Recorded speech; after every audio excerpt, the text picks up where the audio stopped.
Hello, everyone. Welcome to another Steven's Vinyl Adventures episode of Yesshift. And I'm just realizing that I need to switch mics, so give me a moment to go ahead and do that. Then I should be sounding a bit better. Um, and okay, there we go. Let me make sure it's got the correct one. Okay, there we go. I should be sounding better now. So, welcome everyone. This is another Steven's Vinyl Adventures segment. This time, talking about two different records that I acquired on vinyl relatively recently, and it felt appropriate to feature both of them in one thing, given that they both have the word "full" in the title. So, I am talking about Foghat's Fool for the City, as well as Gentle Giants Playing the Fool, the complete live experience. Now, this is pretty nice because they tie into a couple events that are happening really soon. So on Wednesday, September 17th at 12 p.m. Pacific US time, 3 p.m. Eastern, 8 p.m. UK time, there will be an online fan Q&A with Roger Earl over at drumtalktvbrilliance.com. And you have to either be a premium member or have a gig pass in order to watch and have the chance to ask your question to Roger. You could even ask it on screen face to face with him. So that's a pretty good deal right there. So you can check that out over at drumtalktvbrilliance.com. I got uh, the little banner, the scrolling thing that has the info at the bottom of this video if you're watching the video. And yeah, like we've got an archive of Q&As with other people. We had Oliver Wakeman on there a while back. There's one you can watch of Derek Schulman of Gentle Giant. So become a member and you can check out the archives or get a gig pass if you just want to go to this one particular event. But speaking of Derek, we are having him on Yesshift again on September 25th at noon Pacific, 3 p.m. Eastern, 8 p.m. UK time, and he'll be talking about his upcoming memoir, Giant Steps, which I'll go ahead and show the image of that real quick. So there's the book cover. Actually, let me share it a different way so you get the full thing, the complete experience, you might say. But yeah, it's been a great read. Uh, starting from very early in his life and some of the stuff he had to go through there. And something that I kind of related to was the idea of, when he was talking about a pre Gentle Giant band he was in, the idea of having a rock star alter ego and that making it easier to be confident on stage because it's like you're not being yourself, you're performing as this other person, and so that kind of makes things easier. And yeah, I've been really getting even more into Gentle Giant again in the last couple years, I would say, thanks to the show and the stuff we've been touching on.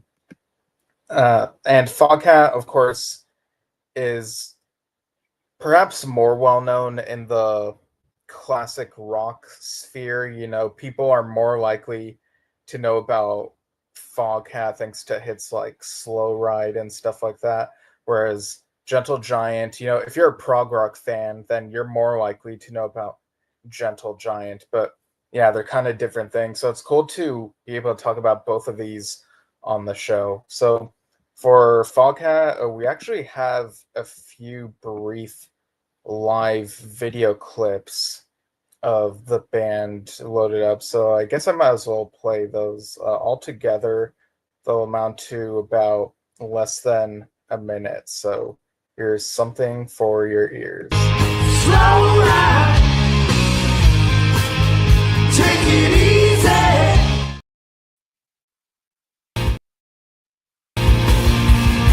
Well, I'm a fool for the city.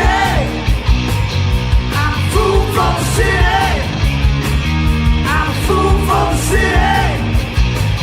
I'm a fool for the city. I'm a fool for. And there's a She's a little bit of everything. She ain't too fat, she ain't too thin. She's a little bit of everything. When she's with me, it's a win-win. She's a little bit of everything. and here's a little drum clip from Roger.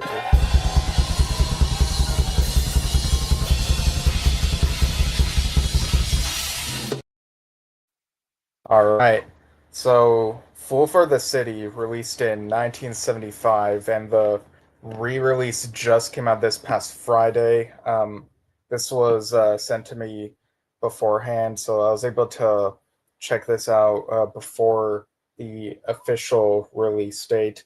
But you got that classic cover there, sitting on the in the street with a fishing rod, and if you look closely, you also see a Coca-Cola can like right there. It kind of reminds me of that bit in the Yes Years documentary where Rick Wakeman pretends that like he wants to be sponsored by Coca-Cola or something. And inside of in the notes that are inside of this, they there is the story about going out to do this photo shoot and also having taken pictures of pretending that they're being cuffed and what like handcuffed and taken away for not having a fishing license. I really wish that they had used those photos. They sound funny, but apparently they don't know what happened to them. And you got the lineup in this photo on the back, or yeah, there's all the people and this manhole cover, and you got the. I'll read the track list. So side one, Full for the City, My Babe, and Slow Ride, and side two is Terraplane Blues, Save Your Loving for Me, Drive Me Home, and Take It or Leave It. Leave it. Oh wait, different. Leave it. And yeah, a few of these tracks I think the side one tracks I had heard prior. Definitely, Slow Ride. The first time I ever heard Slow Ride was, or at least maybe not the first time, but a huge core memory, I guess you could say. Back in 2007, so middle school, Guitar Hero 3 Legends of Rock came out, and Slow Ride was one of the songs on that, maybe even one of the first ones that you're able to play. And it was a lot of fun, that game. Lots of memories playing with my brother and our cousins and friends. So yeah, it was very nostalgic being able to listen to that on this record. So that's the first LP, the track list of the original album. And what's cool is this re-release also has a second LP on it, a live recording, live at the Aragon Ballroom, Chicago, Illinois, November 28th and 29th, 1975. So for side three, you have Full for the City, Home in My Hand, My Babe, Honey Hush. And for side four, you have Slow Ride, I just want to make love to you. For Honey Hush, something that I noticed was somewhere in the middle of the song, there was a bit that kind of reminded me of what Yes would end up doing as the ending for the live version of Owner of a Lonely Heart. The do, that type of thing. So it's probably a coincidence, I'm sure, because it's not a super specific thing. But yeah, I just thought it was funny having that little reminder there. And in the live recording between a couple of the songs, you do get to hear them talk a bit about, being paid in whiskey in the past or whatever. Um, so yeah, I really enjoyed this. How it captures the atmosphere of like what was it like to be at a Foghat concert in the mid '70s. And I should also mention that this is my first time listening to a Foghat album. Uh, not just in full, but at all. I'd heard the a couple singles here and there. And I don't know if my Babe was a single, but I feel like I've heard that one before somewhere, perhaps. But yeah, so this was my first proper full Foghat experience, and I'll go ahead and so I should read off the lineup for anyone not familiar. So we got Lonesome Dave Peverett on lead vocals, guitar, and heavy breathing. And this is all on the backside, toward the bottom of the photo. We got Rod the Bottle Price on guitar, slide, and vocals. Roger Earl on drums and percussion. I didn't notice that when reading that a bit earlier. So Nick Jameson on bass, keyboards, guitar, and vocals. Produced and engineered by Nick Jameson, recorded and mixed at Sun Shredder Studios, mastered at Capitol Records Pressing Plant, Los Angeles. And you got a thanks to John, Michael, Sharon, and especially Jerice for her infinite fortitude and patience. Thanks also to Larry Carmody and James the Hat Alteta for cheesy comestibles. Photography by Tony Lowe. Cover illustration by Brooke Maxwell. Coordinated by Tony Alteta. Or maybe it's Uteta, I'm not quite sure. And on the inside, below the lineup photo, you get, I know you can't see it that well on here, which should be more of an incentive for you to go out and get it. But below the lineup photo, you get the track by track. Roger Earl devotes a paragraph for each of these tracks, talk about each of them and memories of playing them and whatnot. And the other half of this inner, uh, the, I guess you could say the second page of this, if you want to call it that, um, is a few paragraphs of Roger talking about the cover photo and Nick Jameson having just joined the band as the bass player. And you also have some words from, a few paragraphs from Nick Jameson talking about, memories of that time of this album as well. So very nice reading materials here. And you do get a bit of specific info on the live tracks. So side 3, tracks 1 through 4 were from November 28th, that show. Side 4, track 1, apparently is from both nights. And side 4, track 2 was recorded just on the 29th of November from those shows. So this is and these are in kind of I don't know what you would call it, like a light green disc. I'm sure you can, and you can find these via the links in the description of this episode. So it comes in this white covering, and then so it's this shade of light green, which nicely matches the shade that the street seems to be on the album cover. And of course, it includes the, in the middle, it's the brownish or I guess slightly orange circle, which goes nicely with the color scheme of the buildings on the album cover. And of course, it show the tracks on the circle in the middle. Um, So that's the first LP. I'll go ahead and show you the second one. And it's very much the same. I don't quite recall if I've ever gotten a record where one LP was one color and the other LP was a different color. That'd be an interesting way of an interesting presentation. I did show my collection of ELP singles on vinyl. That each of those were different colors. I featured that on this show a while ago. But yeah, this is the second LP. It's yeah, like I said, these two are very uniform with each other, and again, nicely reflect the album cover. So yeah, go ahead and get Fool for the City, the 50th anniversary release over at foghat.biz, I believe is the site.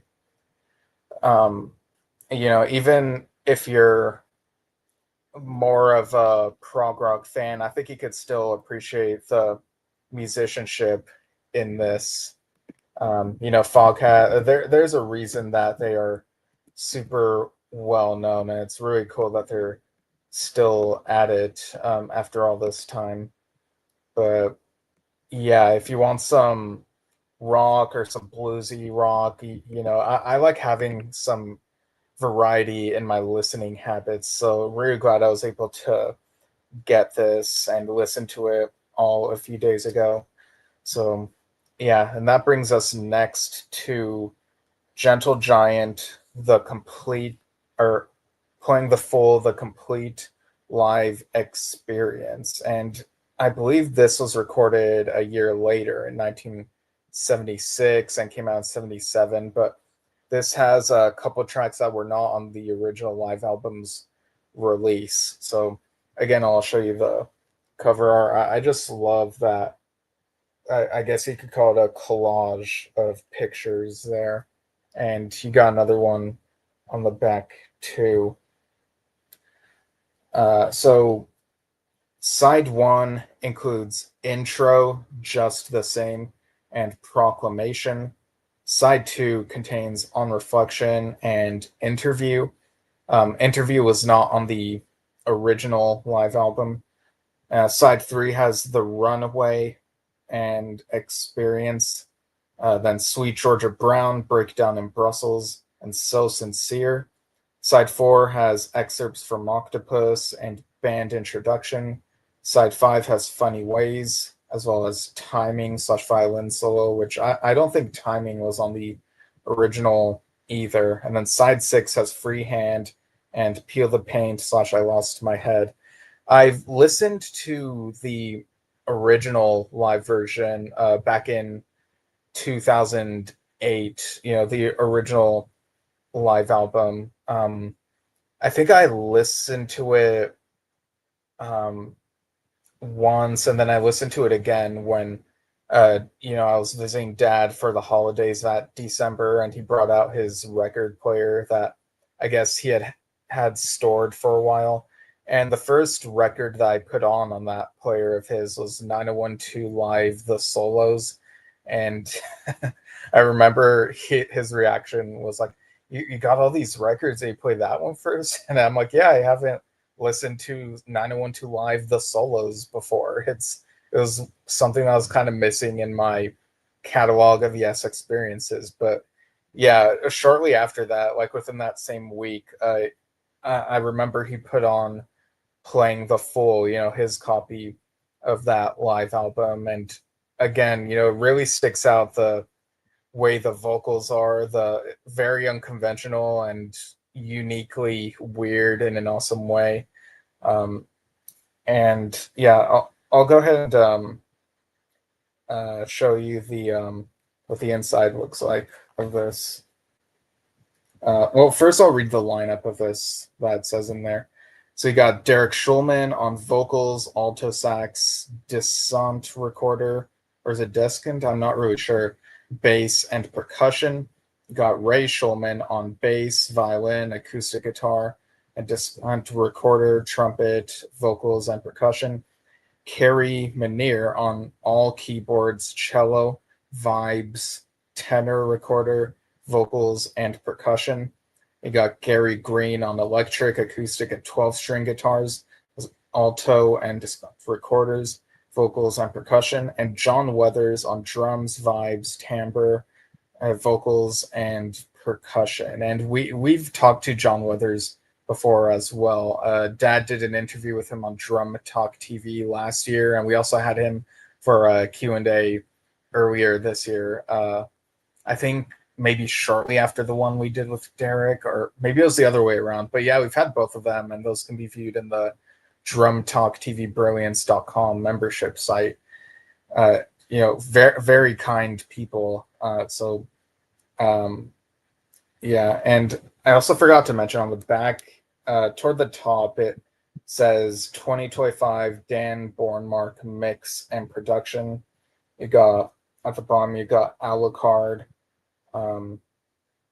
and yeah, Alucard Publishing, which backwards is Dracula, which I remember realizing that when reading something else a while ago, something literary, I believe. And there's a book series I've been reading by V.E. Schwab where there's a character named Alucard. So there you go. But yeah, getting back to the credits in here. So playing the full A Gentle Giant production recorded en naturel on European tour September to October 1976. Engineer Paul Northfield, assisted by Trevor Peter and Fraser, and in parentheses it says Maison Rouge Mobile, and Ken Thomas in London. Live mix David Zammit, sound system built and supplied by recording studio design Cheshunt Hertz, sleeve design and production by Murray Carden and Jeff Allman for spoken image, in parentheses it says airbrush Chris Clover.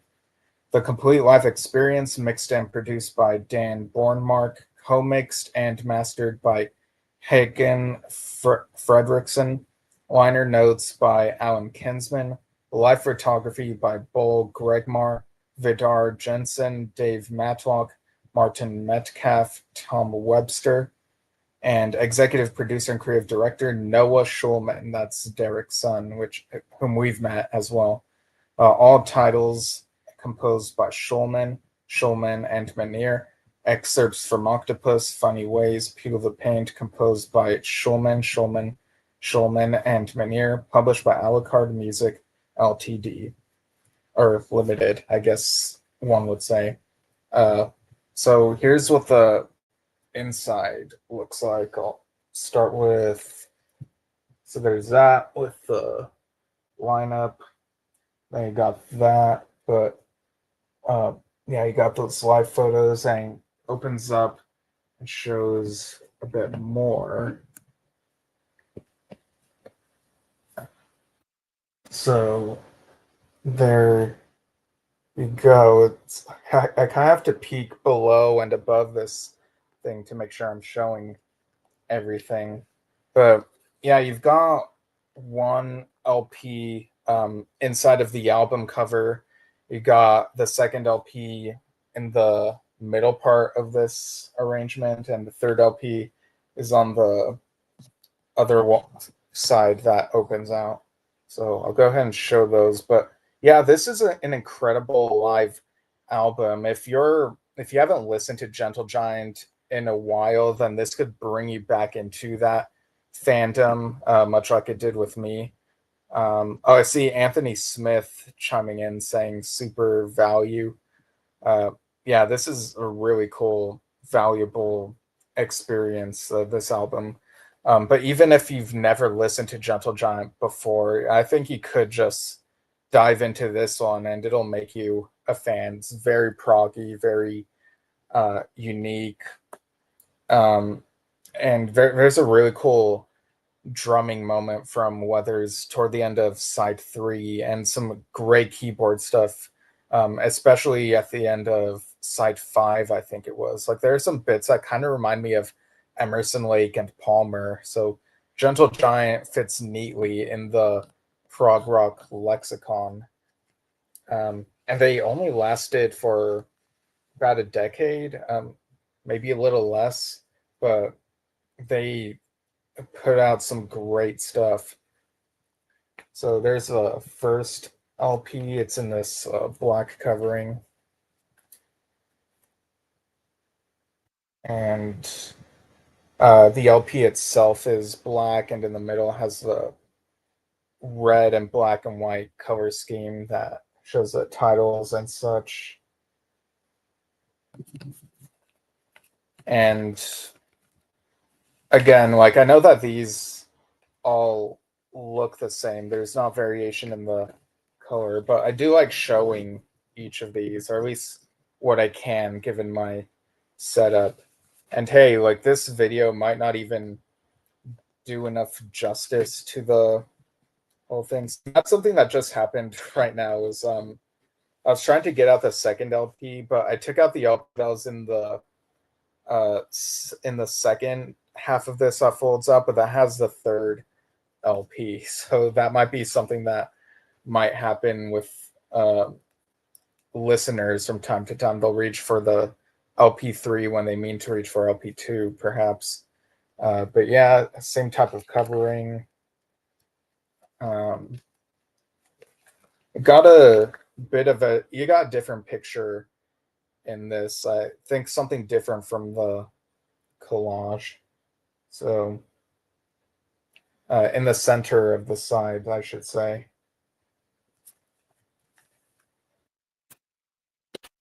Then go ahead and show the third one.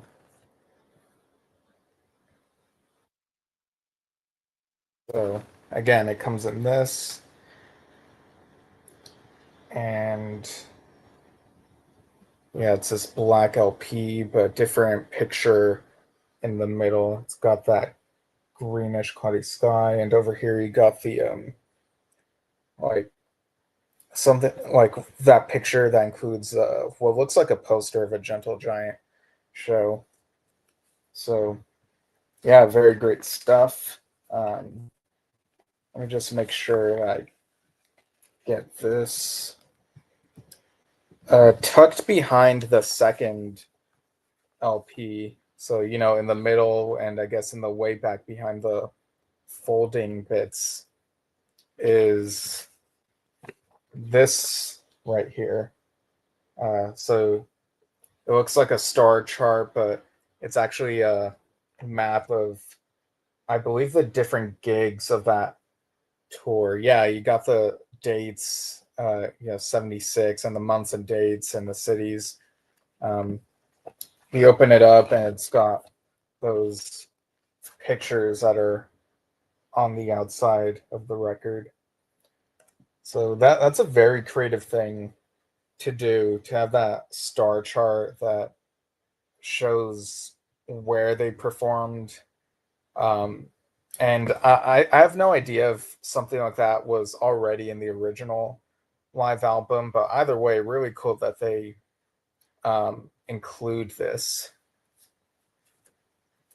So, yeah, very happy with these re-releases. On both of them, you get extra live tracks that weren't there before. You know, whether it be a couple or several, and yeah, just all around. I'm really glad that I'm. These last couple of years of doing the podcast, I really feel like I've been adding more variety to my collection other than the Yes stuff. Like I love Yes, they're my favorite band, and but you know there are other bands out there, and listening to other bands really adds to one's own palate and taste. It's like, you know, if your favorite food is, I don't know, pizza, you don't want to eat pizza all the time. You want to eat other stuff in between so that when you return to pizza, you appreciate it more. But yeah, so I'm sure there's a lot more that could be said about each of these, but hopefully I've given them justice. You know, these are great listens. Really enjoyed them. Go get playing the complete live experience, and Full for the City, the 50th anniversary edition, and check out our upcoming online fan Q&A with Roger Earl of Foghat over at drumtalktvbrilliance.com. The info will be right over there, and as well as where you can sign up for premium or get a gig pass just for the event. If you want to ask Roger Earl a question, go ahead and do it. Try to submit your question during the broadcast and see if you're put on screen with him. And also tuning to Yesshift on September 25th at 12 p.m. Pacific, 3 p.m. Eastern, 8 p.m. UK time. And that's the same time on the 17th that Roger Earl's thing is. So pretty uniform, that time. And yeah, we'll talk about Derek Schulman's upcoming book, which I definitely recommend, Giant Steps. So Dad and I will both be on that interview with Derek next week. I'll be back on here, I believe, on the 23rd. So, I'm pretty sure I'll have what I need to talk about on that day. And I might come on another time prior to that, depending on how things go on my end, and also like what if there's like anything huge announced. I keep an eye out for that sort of stuff. But yeah, we'll still be here, be around. But yeah, I've quite liked this pattern, like this schedule, this frequency of doing at least one vinyl discussion per week. So we'll see if that trend continues, or if it ends up becoming like a once a month thing, sort of again. But yeah, always great to talk about music. So thanks for tuning in, everyone. This is Steven's Vinyl Adventures here on Yesshift, and we'll see you all soon. Later.